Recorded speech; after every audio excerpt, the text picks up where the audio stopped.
धर्मांतरण कराने के मामले में जिन 2 लोगों को गिरफ्तार किया है वो दिल्ली के जामिया नगर इलाके से ताल्लुक रखते हैं। यूपी एटीएस के शिकंजे में आए ये वो आरोपी हैं जिनके ऊपर 1000 से ज्यादा हिंदुओं का धर्मांतरण कराने का आरोप है।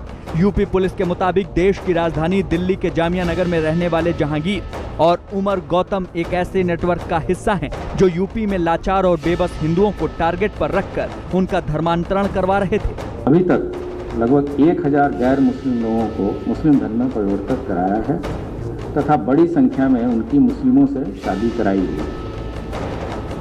उमर एवं उसके सहयोगियों द्वारा धर्म परिवर्तन हेतु इस्लामिक दावा सेंटर जो जोगाबाई एक्सटेंशन जामिया नगर में है, वहां से इस संस्था का संचालन किया जाता है। यूपी पुलिस से मिली जानकारी के मुताबिक ये गिरोह गैर मुस्लिम लोगों का धर्मांतरण करा रहा था। ये लोग खास तौर पर मूक बधिर स्कूल के बच्चों को अपने निशाने पर रखते थे। आरोप है कि ये लोग मूक बधिर बच्चों को लालच देकर उनका धर्म परिवर्तन करा देते थे। इस दौरान बच्चों के परिवार वालों को इसकी कोई जानकारी नहीं दी जाती थी। ये गिरोह महिलाओं का धर्मांतरण कराकर उनकी शादियां भी करवा रहा था। जानकारी के मुताबिक दिल्ली के जामिया इलाके में मौजूद इस्लामिक दावा सेंटर के इशारे पर धर्मांतरण कराया जा रहा था। इतना ही नहीं, यूपी पुलिस का ये भी दावा है कि यूपी के नोएडा, कानपुर और मथुरा समेत देश के अलग अलग इलाकों में बड़े ही सुनियोजित तरीके से गैर मुस्लिमों का धर्मांतरण कराया जा रहा है। जो दासना में एक मंदिर में 2 व्यक्ति घुसने का प्रयास किए थे, उनसे जब पूछताछ हुई तो ये चीज़ें निकल के आई हैं और फिर ये पता चला है कि इनका बहुत पैन इंडिया नेटवर्क है। इसमें से कुछ चीज़ें हम लोगों ने अभी एकत्रित कर ली हैं। जहांगीर और उमर गौतम के खाते खंगालने के बाद यूपी पुलिस को इस बात का भी पता चला है कि धर्मांतरण कराने के लिए इस गिरोह को बाकायदा विदेशों से फंडिंग हो रही थी।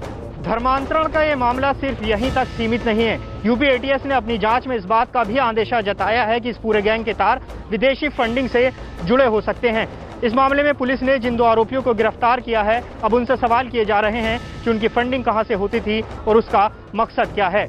यूपी पुलिस का ये भी दावा है कि ये लोग जिन लाचार और बेबस लोगों को अपने निशाने पर लेते थे, उन्हें सबसे पहले हिंदू धर्म के प्रति नफरत करना सिखाया जाता था।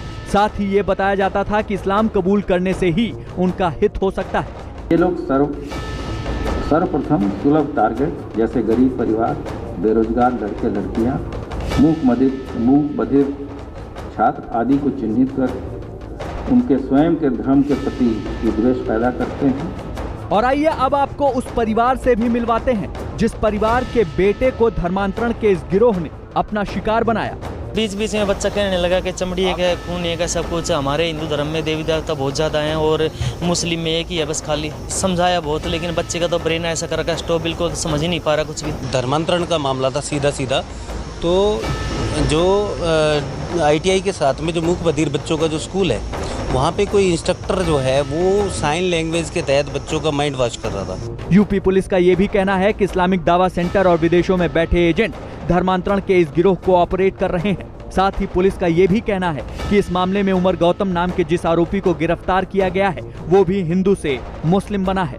यही वजह है कि सरकार ने भी इस मामले में बेहद सख्त कार्रवाई का मन बना लिया है, जबकि विपक्ष इसे सियासी रंग देने में जुट गया है। हम ऐसे सभी संगठनों के खिलाफ और सभी लोगों के खिलाफ जो भी इस पूरे प्रकरण में शामिल हैं, हम कड़ी कार्रवाई करेंगे और इतनी कड़ी करेंगे कि आने वाली पुश्तें भी याद करेंगी कि कानून तोड़ने का क्या खामियाजा होता है। उत्तर प्रदेश में धर्म परिवर्तन का कानून तो पहले से ही मौजूद है। इसके मतलब उत्तर प्रदेश की सरकार, उत्तर प्रदेश की पुलिस किसी भी क्षेत्र में कानून व्यवस्था बनाए रखने में नाकाम हो रही है। यूपी एटीएस के हाथ धर्मांतरण से जुड़े जो सबूत लगे हैं, वो इस बात की तरफ साफ इशारा कर रहे हैं कि ये गिरोह बीते कई दिनों से यूपी में अलग अलग जिलों में बेबस और लाचार लोगों को धर्म परिवर्तन करने के लिए मजबूर कर रहा था। यही वजह है कि अब यूपी पुलिस इस मामले से जुड़ी एक एक कड़ी को तलाशने में जुट गई है।